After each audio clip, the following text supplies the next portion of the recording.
Hello, this is the New Year's themed episode for the year 2024 PubShorts episode 23, Auld Lang Syne. So, Tony, you like the song reference again? I do. Do you know the origin of the song, KK? Teach me, educate me. Well, Auld Lang Syne is a Scottish song. In the English speaking world, it's traditionally sung to bid farewell to the old year and at the stroke of midnight on New Year's Eve, which in Scotland is called Hogmanay. Oh, okay, okay, In okay. case you're wondering what Auld Lang Syne means, the title can be translated into as old long since. So, for old time's sake. Excellent. And so, as I explained, this is the New Year's themed episode. What we are doing, Tony, we are listing down our combined top 10. We are counting down from 10 to 1, the top 10 themes in terms of the news and the developments in the field of. Yeah. I'll also sort of maybe it's a 2024 year in review, but we haven't introduced ourselves. My name is Dr. KK. I'm the innovation officer at Trinka and Enago. And Tony, please. I'm Tony O'Rourke and I'm VP for partnerships here at Enago, and I look after the commercialization of our editing and AI services. And PubShots is a regular stream or a Can you believe podcast. it's episode 23 already? Good Lord. Yes, and we've done a lot of content. I mean, there's so much news coming, and we have to cover everything anyway. So this is a weekly. We are calling it weekly. Might be there might be 2 or 3 streams every week, depending on the news cycle. I mean, it's a stream that covers all the developments in the field of publishing, academia, language technology, AI. Whatever that is relevant to a publisher or a researcher, Yeah. we will cover it, and we are streaming it live on YouTube as well as on you. It is available on view on demand or watch on demand on any platform, and you can find more about us on any social media platform. Just search for Trinka, Inago, or PubShots, and you'll find us there. And you can also find Tony and I on social media platforms as well, right, Tony? So, KK, last week we looked at the gifts of 2024. What are we going to look at today? We are going to look at the top 10 themes, and we are counting down from number 10 on to number 1. And I'm excited, Tony. I hope that people, listeners and the audience will also agree with the trends. So are you ready for the number 10 in our list? Let's go. Okay, so let me just pull the screen up. Just a second, Tony. All right. So the first one, I want to, get your opinion on the numbers as well, Tony. Whenever finish talking about it, it is transformative agreements in the context of open access. Yeah. So this all the articles that we are showing or highlighting are representative articles. They are not the entire story in itself, but I want to still talk about. So we are talking more and more in terms of transformative agreements. So what this means, Tony, I'm going to summarize it. These are agreements that let researchers through the agreements read as well as publish. Would that be Let a me summary?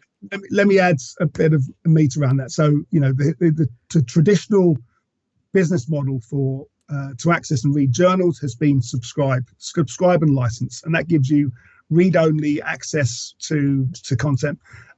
What it meant was researchers in institutions which aren't so well funded weren't always able to access the version of record. Um, at the same time, there was a separate open access charges that were being levied, which allowed researchers to publish their content open access. And again, if you come from a rich, well-funded institution, you could pay those fees. But if you're from a low-income country or an institution that doesn't have that sort of funding available, you can't publish in the journal that you want to publish in. So what transformative agreements do is brings the best of both worlds. It gives access to every institution that's within that group, within that license. So every institution, regardless of who they are, where they are, how well funded they are, can access the content. But it also means that the fees will generally cover the cost of publishing in an open access journal for that particular publisher. So it just means that not only is it accessible in terms of reading it, but it's accessible in terms of publishing your research. Right. So this is obviously we are talking about transformative agreements, which is part of the bigger open access picture. There is a huge, as in I guess, positive movement in open access, with more and more open access related developments happening, and more deals like the diamond access deal that we just talked about in our Christmas Yeah. themed episodes, and different types of open access. I think, Tony, in the next in the new year, in 2025, one of our first episodes will cover a new sort of drive towards different colors. I mean, we were familiar with green, gold, etc. So the researchers, or at least some people, are asking for more colors and more stress on categorizing open access. Let's keep it simple. Yes, yes. Okay, so the next one, this is possibly the only, the number 9 on our list. This is the only controversial choice that Tony and I seem to have, is the One Nation One subscription story, which broke like a few weeks ago. This is obviously India based, and I'm in India, and we've already talked about it, I think, on 4 previous episodes. But in a nutshell, India has a new publishing, a new content licensing agreement with a bunch of publishers, which allows a lot of researchers in India to directly access through the government provided access plan, which is called One Nation One subscription. There are critics which say that this is against open access, but there are obviously people who say that this is a great thing for researchers like us. And I believe, Tony, you think that this deal is great for Indian research and Indian researchers. Oh, absolutely. I mean, the fact that this arrangement makes something like 14,000 journals accessible, available, publishable, or at least submissible, I should say, to every researcher at an Indian state-funded university, I think it's a fantastic step forward. There have long been arrangements in India, but they tended to be smaller and more focused on the higher research-intensive universities. This makes it available to everybody, right? And state-funded institutions. And just to reiterate, this is just a representative article, and I chose this to cover this story because it covers both the positives and the negatives. And Scholarly Kitchen features, as if you can see the tabs already, Tony, there are 4 articles from Scholarly Kitchen that sort of epitomize the themes that we are talking about. So we are done with 2. Now we are on to the 8th. The one thing I would say, this also re-emphasizes how important the Indian government views of the development, science and technology research in India. I think it's a fantastic deal. Right. Tony, number 8 on our list is metadata as a concept, in terms of lots of stories about metadata, about the need for owners of metadata, to the need for people to take to ensure that metadata is clean so that we can uphold research integrity, etc. So this again is a very interesting article from Scholarly Kitchen, published in July. It's titled the Case of Probabilistic Metadata. It talks about the different methods in which you can clean it, and this sort of a probabilistic framework will improve the overall quality of metadata. That's a summary. That's a quick summary for it. But the main theme that I want to talk about is metadata, and the things that organizations like Crossref are doing, and the institutions like I guess STM Integrity and STM Association are doing to ensure metadata is accurate, so that we have better quality in terms of knowing what we are reading is actually authentic research. Your thoughts, Tony? Well, no, I think what's good particular article, and I think I'm not a computer scientist in any way, shape, or form, but what it shows is that metadata shouldn't be binary. It shouldn't be sort of yes or no. It shouldn't be black or white. There are lots of there's a spectrum, and so having probabilistic metadata that gives you a higher likelihood of, not necessarily a guaranteed yes or no binary outcome. I think is an interesting area to explore, and which should lead to greater accuracy as well. Right. And the next one is related to another STM, Scholarly Kitchen article. This is again a guest post on the STM Integrity Hub, and basically the title itself, the headline itself, tells you what we want to talk about. STM Integrity Hub is in the middle of just about every research integrity related conversation that we have had, and it connects the dot. So this is an article. So Tony, I believe that you have more experience in working with people who have worked with STM Integrity Hub, so I'll let you take the lead. Yeah, I've been involved in different capacities in the organisation in the past. STM is the International Association of Scientific, Technical, Medical Publishers, and really are the voice representing the all of the world's major scholarly publishers. STM many years ago were kind of one of the driving forces behind Crossref, behind the foundation of Crossref, for example, because they're very keen to create measures that will add value in the scholarly workflow. And I think the scholarly, research integrity hub is another, I think, potential really important milestone in their development. And some of the we are talking research integrity as a theme, but STM integrity hub as a sort of the focal point. And there are so many things that STM integrity hub has pioneered, including paper mill checker tool and the duplicate submission checker tool. I think all publishers should sort of agree to collaborate with each other so that we have high quality submissions only coming in the Yeah, and of course the great thing of it coming from the trade association is that it's independent of the individual publishers. Opt in or opt out if they so chose. I think most of them, or if not all of them, are opting in. But it's a decision for the individual publishers to make for themselves. Right, and so we are at number 6, Tony. We cannot ignore the contributions that China is making and Chinese researchers are making. And this is a representative article in terms of the increase in research output and the high quality research that is coming out of China. So this is Springer Nature's report, Global Research Pulse, China, and there's a lot of interesting data here. But we've talked in the previous episodes about cities and regions in China that are outpacing big cities like New York, and the volume is increasing in many different fields. So China is doing really well, and there's a lot of activity happening in the positive aspect regarding Chinese research output. Do you agree? Yeah, absolutely. I mean, the last 20 years, we've seen a huge, not just a number of submissions from China, but in terms also increasing the quality of submissions from China. And the fact that you've got more highly cited authors from China now than from pretty much any country in the world, more so than even in the US. Okay, maybe it's because there are more researchers in China. Right. But it just demonstrates how effective the policy of the Chinese government have been in terms of really promoting Chinese research. Right, but with that comes there's a double-edged sword to this, and unfortunately that is also a top theme. It is number 5 on our list, which is basically a lot of, let's say, research integrity questionable submissions, including paper mill submissions.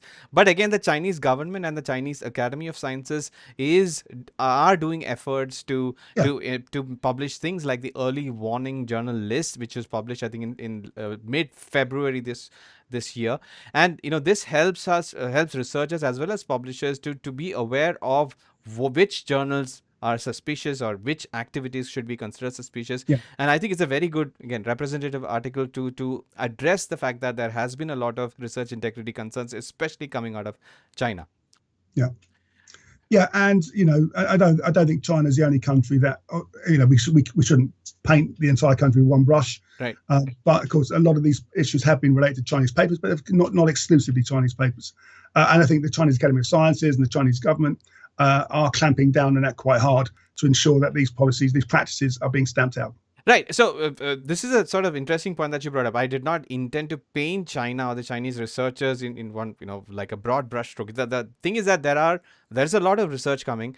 There is there are paper mill, let's say, submissions more from China maybe, but there are measures taken by the Chinese government to rectify this, and this is a good representation of what they are doing. Yeah. So moving on to number 4, Tony. So this is sort of an interesting, at least from my point of view, we've seen a lot of research integrity concerns, but the hijacked journals, the story we've talked about in the last several episodes, journal hijacking. This is another big theme, and this is a representative article from Retraction Watch, which is another trusted source for some of the things that we talk about on PubShorts. So this is about a particular journal that has been hacked, and we just recently talked about in a previous episode talked about the means by which researchers can identify what is a hijacked journal. Yeah. But do you agree that this is going into 2025? This is a concern for researchers? Oh gosh, this is absolutely a concern for researchers. As I say, researchers need to be absolutely confident that where they're submitting their research to is the legitimate original journal, and not some hijacked journal, as we've been discussing. Right, and we also discussed in previous episodes that there are many means by which researchers can, take help or guidance from their seniors or service providers like us to help them to make sure that they're submitting to the right thing. So maybe there will be. Yeah, the unfortunate thing is, we provide the services, but these services just get better and better at disguising who they are, where they are. Right, and number 3 in terms of themes would be generally retractions because of all sorts of reasons. There are so many different types of reasons, including, let's say, image manipulation, fake peer reviews, AI generated content. But this was a dominant theme, and it made it to number 3 on our list. And Retraction Watch is a trusted source, as I said. I don't think we've had an episode of PubShorts where there hasn't been at least one mention of retractions. Right. And so this is just increasing. I have some noise coming out. That's why I'm looking.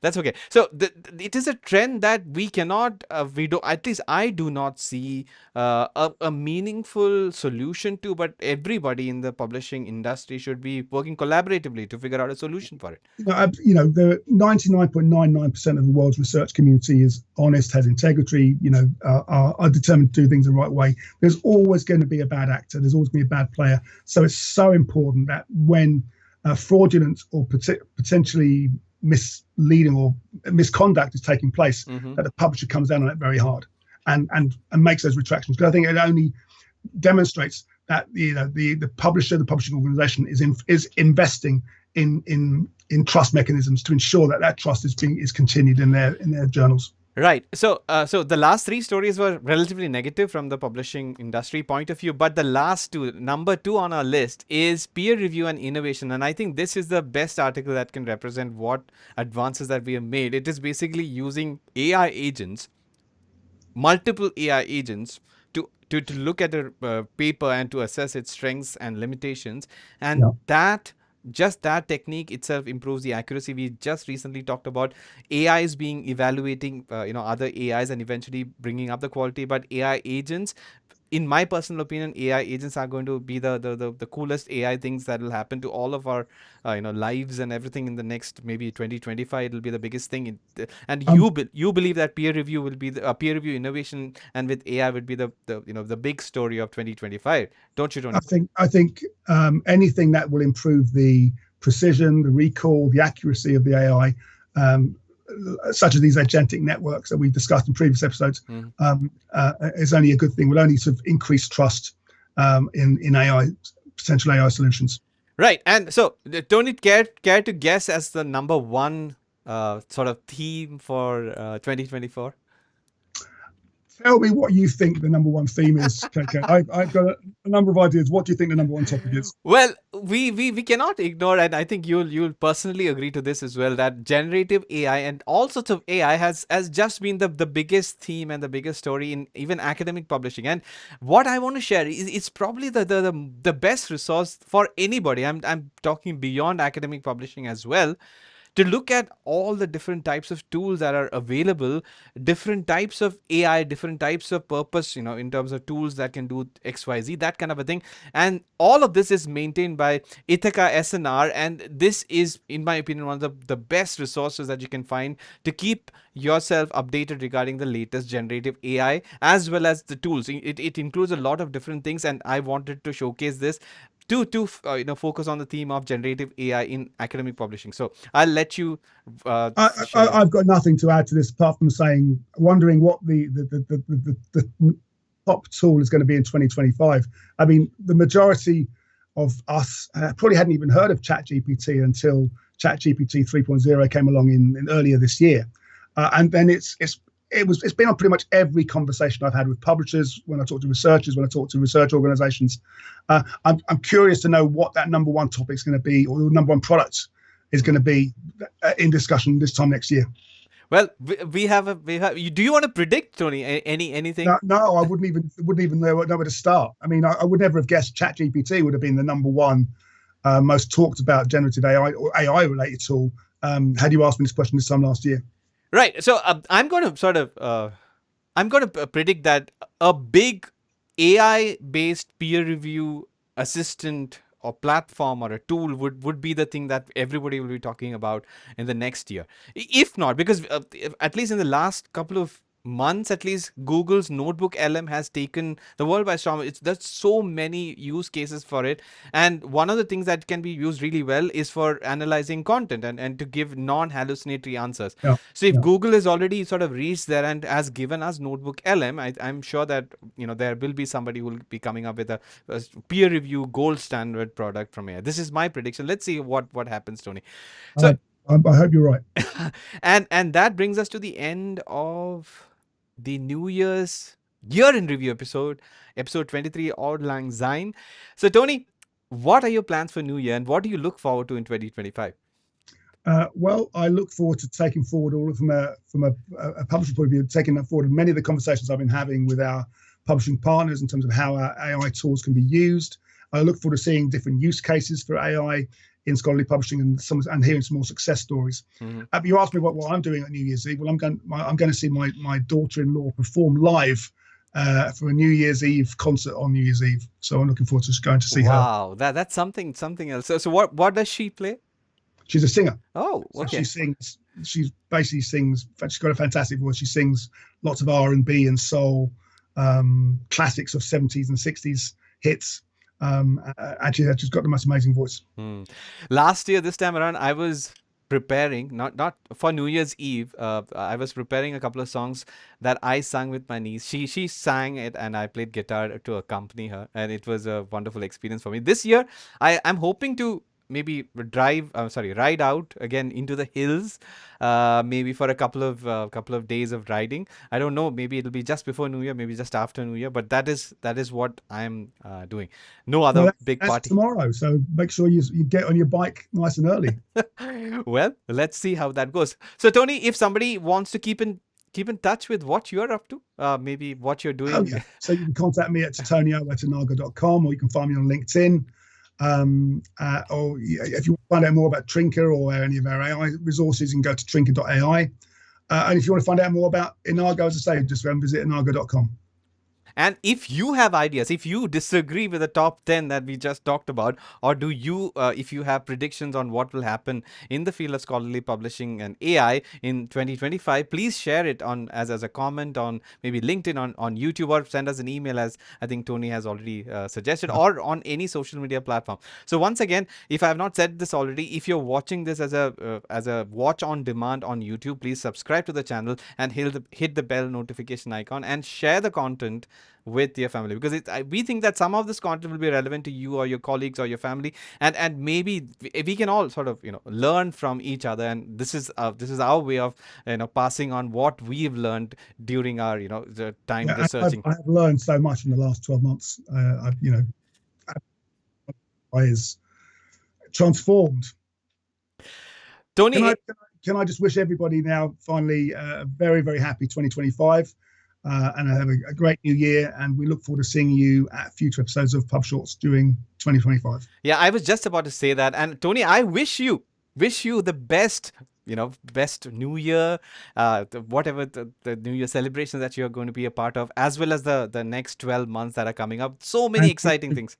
and Thank, to you. thank you. So until the next time, I think we will be streaming live, maybe in the first week of January, with a lot of stories, because Tony, you are being magically transported back into the stream despite you being on vacation.